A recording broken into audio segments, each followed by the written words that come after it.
En este video te voy a contar la historia de un niño que con solo 11 años se convirtió en una leyenda de las calles de Chicago. Y no me estoy refiriendo a leyenda en el buen sentido de la palabra. Mientras que con 11 años la mayoría de nosotros perdíamos el tiempo intentando dejar el interruptor de la luz justo en el medio, en la Chicago de los años 90, época en la que las guerras entre pandillas eran un problema grave en Estados Unidos, Little Johnny formaba parte de una de las pandillas más grandes y oscuras del país. Y no había lo que el pequeño le dijera que no. Si había que robar un auto, hacer un atraco, darle una paliza a alguien, a él no le temblaba el pulso, y mucho menos si se trataba de disparar. Sin embargo, por más de que muchos romantizan este estilo de vida, es importante que escuches el final de esta historia para conocer los horrores que se viven si formas parte de una pandilla, que fue lo que trágicamente acabó con el pequeño Johnny. Así que sin más dilación, empecemos. Little Johnny nació en Chicago, Illinois, el 17 de abril de 1983 bajo el nombre de Robert Sendifer,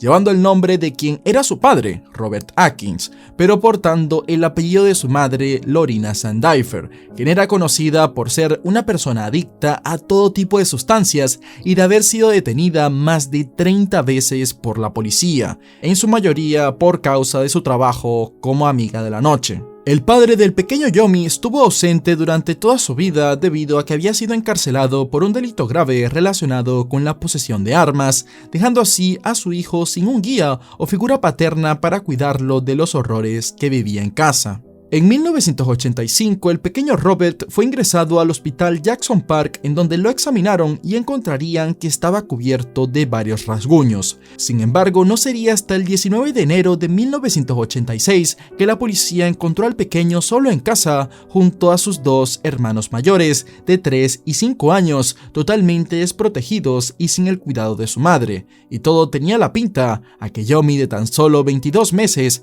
venía recibiendo todo tipo de agresión durante meses. Debido a esta grave negligencia, la familia del pequeño llamaría la atención del Departamento de Servicios para Niños y Familias, quienes decidieron meter mano en el asunto en agosto de 1986. Y para que entiendas el contexto de cómo era este mundo, su madre Lorena tenía tan solo 21 años. Días después, Robert fue llevado a ser examinado y en los exámenes físicos se mostró que él tenía quemaduras de cigarrillo en los brazos y en el cuello, así como hematomas lineales que eran compatibles con golpes físicos provocados con un cable eléctrico, además de rasguños en el cuello y hematomas en los brazos y en el torso. Y aunque la madre inicialmente culpó de estas lesiones de abuso al padre del pequeño, luego se retractaría. Fue en el año 1987 que el Departamento de Servicios sacó a Robert y a sus hermanos de la casa de su madre y los envió a vivir con su abuela en el vecindario Roseland de Chicago. Pero había un problema, y es que en la residencia de su abuela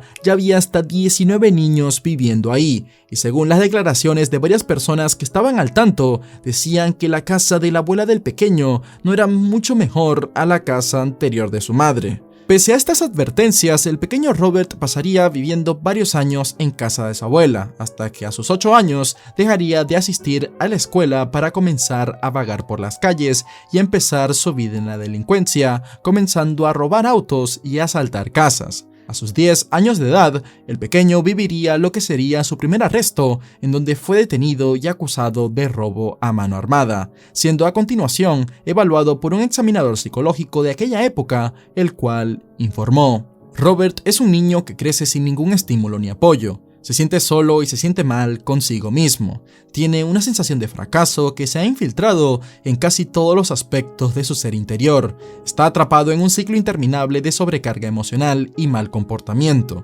Su ira es tan grande que su percepción del mundo está enormemente distorsionada e inexacta. En los informes psicológicos también se resaltó que el pequeño Robert era un niño analfabeto y que ni siquiera podía realizar sumas simples. Posiblemente esta fue una razón más por la que dejó su educación totalmente abandonada, ya que ni siquiera contaba con el apoyo para aprender y no le veía ningún propósito. Como resultado de la intervención del Departamento de Servicios, Robert y sus 3 hermanos fueron entregados de vuelta a su abuela, quien al intercambiar unas pocas palabras con ella, los examinadores se dieron cuenta que tampoco esta iba a ser la adecuada para cuidar de los chicos, ya que la señora empezó a gritarles y a negar de inmediato que los niños antes habían sufrido cualquier tipo de agresión, y ella aseguraba que ellos prácticamente estaban en perfecto estado, cosa que no era cierto. Ante esto, uno de los examinadores mandó una carta a sus superiores avisando que vivir con la abuela no era de lo mejor para estos chicos, que ellos necesitaban un ambiente cálido y acogedor que nunca habían conocido, pero esta advertencia fue ignorada y la abuela de Robert se quedó con los niños, criando a los 4 hijos de su hija junto a otros 5 niños más. La casa de la abuela de Robert no era un lugar donde se criaba correctamente al pequeño. Un oficial de la policía también testificaría que había mujeres jóvenes que trabajaban como amigas de la noche en la casa de la abuela de Robert. Y sí, espero que todos entiendan a qué me refiero cuando digo amigas de la noche, que YouTube a veces se pone popis con eso. Y tampoco le pregunten al oficial por qué él sabía que esas mujeres trabajaban de eso, ¿ok? La carencia de una verdadera familia, amor y valores durante sus pocos años de vida llevaron al pequeño Robert a salir a las calles, en donde llegó a ser acogido por la familia Black Disciples, o los discípulos negros, quienes alimentaron el desarrollo de la naturaleza criminal del pequeño y en donde lo bautizaron bajo el apodo de Little Johnny. Y este alias no vino por nada más que su amor por las galletas. Y sí, es que él seguía siendo un niño y él robaba y hacía todo tipo de fechorías para mayormente financiarse sus galletas. Tras unirse a esta pandilla, el ahora mayormente conocido como Lil Johnny cometería innumerables delitos, tantos como pudiese, y su aspecto infantil sumado a lo astuto que era, le hizo hacer estragos en la ciudad, ya que en la mayoría de ocasiones podía salirse con la suya, y en la pandilla en la que estaba sabían de esto, hasta prácticamente lo explotaban. Al chico le daban un montón de tareas y solo le pagaban lo suficiente para que se comprara sus galletas. A principios del año 1994 es que empezarían a ponerse las cosas bien feas. Primero, Johnny pasaría a ser internado en la Academia Maryville, que es un hogar para niños maltratados y abandonados, del cual el pequeño Robert huyó rápidamente para regresar a las calles, ya que como no era ningún tipo de cárcel ni internado, las medidas de seguridad eran muy pocas, pero poco después, en junio de ese año, la policía de Chicago nuevamente capturó al chico, acusándolo de robo de auto, por lo que el pequeño Johnny pasó el mes siguiente dentro de un centro juvenil, el cual sí era muy parecido a una cárcel, y se declaró culpable de incumplir su libertad condicional. Un trabajador social del Departamento de Servicios recomendó que el tribunal mantuviera al niño en el centro de detención juvenil del condado o en un refugio de emergencia hasta que se pudieran hacer arreglos para transferirlo a una instalación fuera del estado, pero con las largas listas de espera que podían tardar meses en vaciarse, el juez del Tribunal de Menores entró en un dilema, y es que Robert era muy pequeño para ser encarcelado con jóvenes mayores, ya que se lo podían comer vivo, y si se le daba el apoyo que está estipulado según el protocolo para alguien de esa edad, este no iba a ser muy efectivo, ya que Yomi estaba bien locote para tener solo 11 años, y ante este problema el juez no se complicó mucho, así que entregó al pequeño Yomi al cuidado de su abuela nuevamente, anulando una orden del juez anterior en la que se prohibía al Departamento de Servicios colocar al niño en su casa otra vez. Y vaya que esto fue un error. Pocas semanas después, el 15 de agosto de 1994, el pequeño Yomi fue detenido junto con un grupo de jóvenes por haber irrumpido en una escuela causando estragos. Este hecho inquietó a gran parte de Chicago, en donde uno de los periódicos publicó un titular en donde especificaban que temían que las autoridades se hayan agotado de investigar al Departamento de Servicios de Niños y Familias, haciendo hincapié en que esta oleada de crímenes cometidos por menores iba a terminar en tragedia, ya que sí, muchas veces se espera que en un enfrentamiento solo el criminal antisocial termine abatido, pero si esto le termina pasando a un niño que es víctima de sus circunstancias, las consecuencias serían graves, y el que escribió este artículo realmente no se alejó mucho de lo que terminó sucediendo. Al poco tiempo, Yomi fue nuevamente detenido por la policía y hasta ese entonces él tenía un total de 23 delitos graves y 5 delitos menores de los que se le había acusado en su corta vida, siendo procesado por 8 de ellos y condenado 2 veces, además de ser sentenciado a libertad condicional, la cual era la pena más correctiva y disponible bajo la ley estatal para niños menores de 13 años en ese entonces. Desde que el pequeño Yomi se unió a la pandilla de los Black Disciples, su vida en la delincuencia no paró de crecer, y además él se había integrado a ellos en los tiempos de las guerras de pandillas que tenía este grupo contra la pandilla oponente que se llamaban a sí mismos como los Gangster Disciples. Ellos usualmente se enfrentaban en medio de una zona residencial en la que ponían en grave riesgo a las familias y niños de estos lugares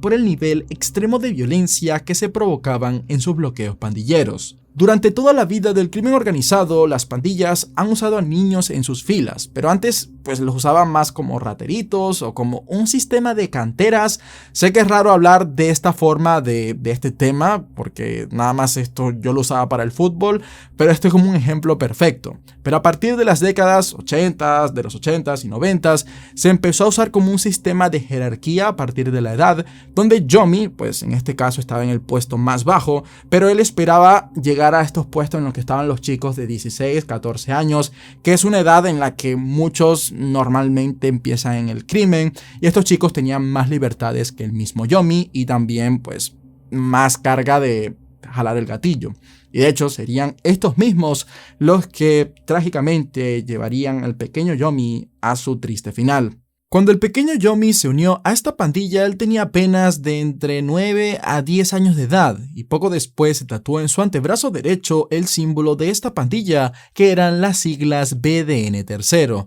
la cual significaba la nación de los discípulos negros. De alguna forma, este pequeño sintió consuelo y sentido de pertenencia con los pandilleros, los cuales le hicieron sentir como alguien querido y que les importaba. El estatus de ser respetado en las calles lo era todo en el barrio de Yomi. Por eso él estuvo muy agradecido cuando lo tomaron como el miembro más joven de la pandilla, y siempre lo ponían a hacer algo, por lo que no era sorpresa que cuando Yomi tenía 11 años, su vida se resumía solo en sus antecedentes penales, que incluían cargos por robo, incendio provocado e incluso robo a mano armada. El pequeño Yomi era lo que los vecinos llamaban un terror, pues se peleaba con otros niños y robaba en las tiendas locales, pero a pesar de su comportamiento antisocial, algunos aseguraban que él todavía era un niño tierno, el cual le gustaba ir a nadar en la piscina pública del vecindario, aunque también era conocido por empujar a los otros niños al agua, ya sea por juego o maldad.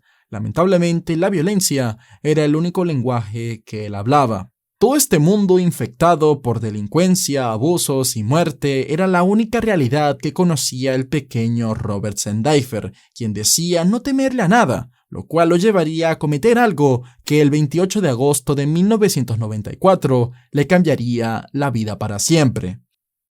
En la mañana de ese día domingo a las 10:30 am, el pequeño Yomi de 11 años salió de su casa diciéndole a su abuela que se dirigía a una gasolinera que no estaba muy lejos de la zona, el cual era un lugar conocido por los vecinos en donde los niños bombeaban en la gasolinera de autoservicio para que los clientes pudieran darles algunas monedas como propina antes de que los trabajadores del lugar los atraparan y echaran. Sin embargo, el pequeño Yomi no iba camino a esa gasolinera, sino que se reuniría con los miembros de su pandilla, los cuales le prometieron que ese día iba a perder su inocencia, porque por fin le iba a tocar disparar un arma de fuego contra alguien. A Robert no le temblaba el pulso para jalar el gatillo. El chico, sin dudarlo, tomó la orden y se dirigió al punto de ataque. El objetivo de Yomi estaba en un grupo de niños y jóvenes que estaban parados entre las avenidas de las calles South Perry, cerca de la esquina West 108, alrededor de las 6:30 p.m.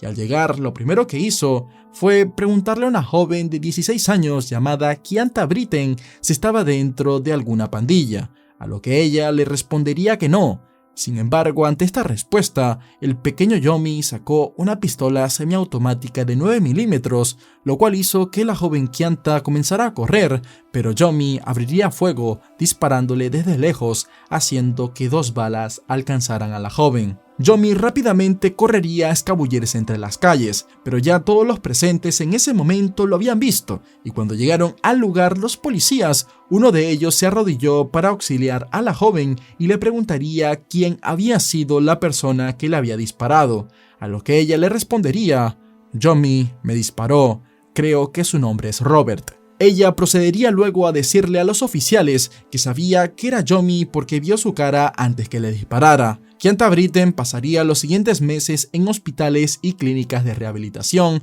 sin poder caminar durante 8 meses, puesto a que un impacto de bala le dio en la médula espinal. Tan pronto como se les proporcionó el nombre del pequeño Yomi a los oficiales, estos lo pusieron como el probable sospechoso. Ante esto, otros oficiales comenzarían a buscar una foto reciente del chico, pero mientras estaban en esto, recibieron la noticia de que se había producido otro tiroteo a la vuelta de la esquina de la calle 108, y que esta vez había una víctima fatal. Esa misma noche, después de acompañar a una amiga a casa, solo unos metros de la puerta de su casa, se encontraba Shabon Dean, quien estaba emocionada por su próxima orientación para estudiantes de primer año en una escuela secundaria, y como era usual, ella pasó junto a un grupo de 6 niños que estaban jugando al fútbol en la calle, pero de repente, sin esperárselo, a las 8:30 p.m. reaparecería el pequeño Yomi para desafiarlos a todos con su arma 9 milímetros. Y esta vez el joven descargó todas sus balas de la manera más violenta entre la multitud, golpeando la puerta trasera de una camioneta estacionada en la calle, mientras otra bala perdida atravesó la ventana de una sala de estar. Un joven llamado Sammy C, de solo 16 años, acababa de atrapar un pase con el balón cuando de repente lo dejó caer ante el estallido de los disparos. De repente este se vio en el pavimento y veía cómo las chispas de las balas impactaban en la calle, de las cuales él recibió una como a forma de rasguño en la pierna y otra bala le atravesó la mano izquierda. Él declaró que en ese momento golpeó al suelo y fue entre el segundo y tercer disparo cuando supo que le habían disparado, por lo que se levantó y corrió tratando de salvar su vida. Serían las personas que fueron testigos de este tiroteo quienes lograron identificar al autor del mismo. Para Sammy C fue difícil admitir de buena gana que había sido Little Yomi quien le disparó, puesto a que no esperaba que él fuera capaz de hacerle algo así. Y lamentablemente para la joven Shabon Dean de apenas 14 años, quien era a su vez vecina de Yomi, fue quien recibió un disparo directo de una bala perdida en la cabeza. Ella estaba solo unos pasos de la entrada de su puerta cuando comenzó el tiroteo, y tras ser atacada en menos de una hora, la joven perdió la vida en el hospital. La prima de Shabon, Delia Hildart, fue quien presenció esa horrible escena y declararía ver a su prima tirada en el suelo, algo que la dejó en un estado de shock. Luego le mencionaría a algunos medios periodísticos que probablemente el pequeño Yomi no quería lastimarla, ya que él simplemente estaba disparando al azar, queriendo mostrar el nuevo poder que tenía en sus manos. Pero tras provocar su segundo tiroteo, esta vez creando una escena mortal, el pequeño Yomi huiría nuevamente, solo que esta vez no volvería. Los testigos que lo vieron dijeron que vestía una camiseta estampada con la palabra voz en ella. Solo que ahora la policía empezaría a buscar al niño más exhaustivamente, quien se escondía con los otros pandilleros del vecindario. Para la medianoche, ya en las primeras horas del 29 de agosto, la policía de Chicago trabajaría junto con los agentes del FBI que ya estaban en el área investigando las actividades de drogas de estas pandillas, por lo que un grupo de agentes de entre 20 a 30 involucrados en el caso comenzaron una búsqueda incesante por el paradero del pequeño Yomi. Al no encontrarlo en su casa, los detectives siguieron las direcciones conocidas de los familiares y dieron pistas de que había sido visto por Riverdale, Harvey o Dixmoor, pero el pequeño no fue encontrado y seguía prófugo de la ley. Los agentes indagaban que lo más probable es que el niño ni siquiera era consciente de la gravedad de lo que había hecho, ya que en el ciclo de la violencia pandillera lo más razonable es que Yomi estuviera recibiendo órdenes de alguien de mayor rango de la pandilla, posiblemente como una especie de iniciación dentro de estos grupos, además de que era casi imposible que un niño de 11 años pudiera evitar a la policía por tanto tiempo si no tuviera ayuda. Y así fue, el pequeño Yomi estuvo escapando de la policía escondiéndose en diferentes lugares de su vecindario con la ayuda de diversos miembros de su pandilla, a quienes también les convenía que el chico no fuera arrestado. Tras 3 días estando prófugo de la ley, Robert se escondería en el porche abandonado de uno de sus vecinos y luego se encontraría con uno de los miembros de su pandilla, Mike Griffin, al cual le expresó que solo quería irse a casa, y fue con él con quien trató de conseguir un taxi, pero al no lograrlo, ambos irían a la casa de una vecina llamada Jamesia Cooper. Una vez ahí, el pequeño Yomi le pediría a la madre de Jamesia, Cassandra Cooper, si podía ayudarlo a llamar a su abuela para que pasara a recogerlo. Probablemente el pequeño hizo esto porque al final de cuentas su abuela era la única persona en el mundo en la que él confiaba. La señora Cooper lograría convencer al pequeño de que vaya con su abuela y que se entregara a la policía, pero en un descuido en el que ella entró a la casa, Yomi se escapó, aunque luego este volvió para darle el número de teléfono de su abuela para que viniera a recogerlo en cierto punto en el que él le indicó en dónde la estaría esperando, a lo que la señora Cooper haría la llamada y le indicaría a la abuela del niño el lugar exacto para que pasara por él. Sin embargo, cuando la señora Cooper regresó, Yomi ya había desaparecido otra vez, aunque esta vez nunca regresó. Jamesia le diría a su madre que un joven llamado Derrick Hardaway se había acercado al niño en un auto y le dijo que lo iba a llevar afuera de la ciudad para mantenerlo a salvo. Por otro lado, la abuela de Yomi ya había preparado ropa limpia para el niño, y días atrás ella estuvo realizando su propia búsqueda por toda la zona, por lo que al ser informada del paradero de en donde supuestamente iba a estar su nieto, ella llegaría hasta allá en camioneta, pero cuando llegó, él ya no estaba ahí. Aún así lo esperaría por varias horas hasta que dieron las 10 de la noche, y el pequeño Robert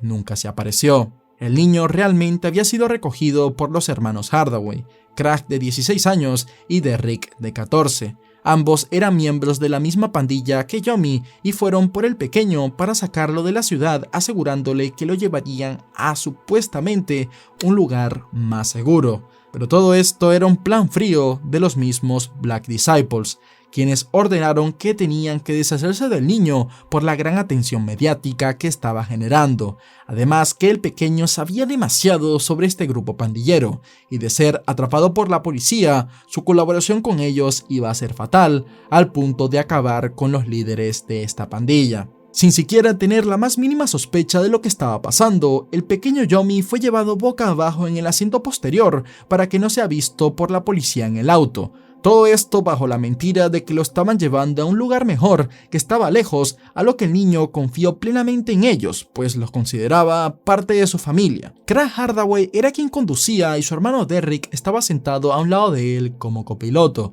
y así fue hasta que llegaron al lugar indicado del subterráneo en la calle East 108 de la avenida South Dauphin, a solo 9 cuadras de la casa de la señora Cooper. Es ahí donde Craig se bajó indicándole a su hermano que mantuviera el auto con las luces apagadas y con la puerta de atrás abierta. Luego le dijo a Little Yomi que se bajara también, a lo que este obedeció y fue caminando a una corta distancia del túnel que estaba lleno de grafitis de diferentes pandillas. Es ahí donde Craig le ordenaría a Little Yomi que se arrodillara, y el chico le hizo caso sin resistirse. Esto a pesar de que posiblemente a esas alturas él ya sabía todo lo que esto significaba. De esta manera, en un abrir y cerrar de ojos, Craig apretó el gatillo 2 veces apuntando a Robert para luego huir rápidamente junto a su hermano en el auto, dejando en el sitio el cuerpo del conocido Yomi sin vida. No fue hasta la madrugada, a las 12:30 am del 1 de septiembre, que la policía encontraría el cuerpo sin vida de Robert Sendifer tirado sobre la tierra junto a unos trozos de vidrio. El niño llevaba puesta una sudadera verde y gris estampada con el personaje de dibujos animados El Demonio de Tasmania. También llevaba unos jeans verdes, zapatillas y una chaqueta a cuadros morada. Una imagen bastante impactante que describía la realidad que viven muchos niños en barrios marginales. Robert fue declarado sin vida en la escena. El médico forense declararía que al realizar la autopsia del cuerpo descubrió la evidencia física de su dura y abusiva vida, pues encontraría 49 cicatrices, de las cuales tuvo que utilizar 2 diagramas por la gran cantidad de cicatrices en el cuerpo del pequeño Robert, cuando los médicos forenses en estos casos solo suelen utilizar uno. El caso se hizo tan popular que el pequeño Yomi aparecería en la portada de la revista Time como historia destacada, en donde el titular sería "La corta y violenta vida de Robert Yomi Sandiffer, tan joven para matar, tan joven para morir". La noticia de la muerte resonó en todo Chicago, y alrededor de 400 personas asistieron al funeral del pequeño Robert, quien perdió la vida a la edad de tan solo 11 años, y cuya historia de ejecución pasó a ser una historia sombría y dramática que llamó la atención de todo el país, haciendo que el presidente de ese entonces, Bill Clinton, también hablara del caso. El también famoso rapero de ese entonces, Tupac Shakur, en su introducción a una canción titulada Johnny, dijo las siguientes palabras: "Quiero dedicarle esto a Robert Yomi Sandiffer y a todos los otros pequeños jóvenes que tienen la prisa por ser gangsters". La policía, al poco tiempo de la muerte de Yomi, capturó a los hermanos Hardaway, quienes fueron declarados culpables del asesinato de Robert Sandiffer. Derrick recibió una sentencia de 45 años y Craig una de 60. Pero a pesar de los años, en diciembre de 2016, Derrick salió de prisión y declararía unas palabras sobre el caso del pequeño Yomi. Yomi era el niño negro promedio que crecía en una comunidad infectada por las drogas. Son millones los niños como Yomi, es solo que Robert Sandiffer se ganó la atención nacional. Era un niño impresionable, que admiraba a todos los que estaban en la calle. Lo conocía, pero era un niño para mí. Yo también era un niño, pero era mayor y estaba involucrado en muchas más cosas. También él declaró que a pesar de que solo conocía al pequeño Yomi de unas pocas ocasiones que conversó con él, lo recordaba como un niño que siempre trataba de demostrar lo salvaje que era y que no tenía miedo de tomar un arma y disparar, y todo esto se comprobó con lo último que hizo. Además de que los medios exageraron muchos de los sucesos de ese día del tiroteo y la búsqueda. Tras salir de la cárcel, Derrick usa su tiempo libre y cada vez que tiene la oportunidad, habla con jóvenes de la gran mentira que crea la vida en las calles, las cuales solo te llevan a la muerte o a la cárcel, y que las pandillas siempre tratan de hacerte creer que son tu familia y que por eso les debes ser leales, cuando en realidad ellos no tienen problema alguno en cavar tu tumba. Espero que te haya gustado este video. Si es así, te recomiendo el caso de Al Capone, que veo muy oportuno recomendarte esta historia, ya que es clave para conocer cómo se movía el tema de las pandillas en Chicago mucho antes de este caso, así que te recomiendo verlo.